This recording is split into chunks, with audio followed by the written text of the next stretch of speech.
Gusto mo ng dessert na simple lang pero mas try? Tara, gulatin natin sila. Yung paborito nilang cheesecake na big size, balatan mo na. Tapos, durugin mo, lamutakin mo, lapirutin mo hanggang maging ganito. Kumuha ka ng evap, condensed, all-purpose cream, asukal at itlog. Ibuhos mo yung isang latang evap. Haluin mo hanggang mabasa lahat. Set aside ng 30 minutes. Kuha ka baking pan, lagyan mo asukal, tubig at suka. Init mo sa kala na very low heat lang. Hayaan mong kumulo hanggang maging kulay ganito. Kalat mo, then set aside. Haluin mo na rin yung itlog, then set aside. Magpakulo ka na rin ng tubig, huwag mong isa-set aside. O, balikan na natin yung tinapay. Ibuhos mo yung isang pack na all-purpose cream at isang latang condensed at haluin. Yung itlog naman at haluin. Okay na, buhos mo na sa baking pan. Putukin mo yung mga bula, takpan mo ng foil, steam mo sa kumukulong tubig na naka-medium low heat lang. After ma-steam ng 1 hour and 45 minutes, buksan mo, tusukin mo ng toothpick, huwag yung gamit ha. Pag malinis na, luto na yan. Palimigin mo, tapos lagay mo sa ref ng 6 na oras o overnight. Kunin mo na, dali! Excited na sila!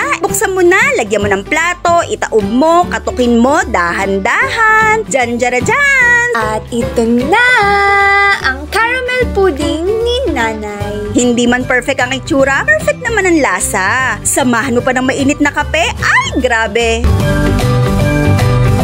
Para sa kumpletong sangkap, hose.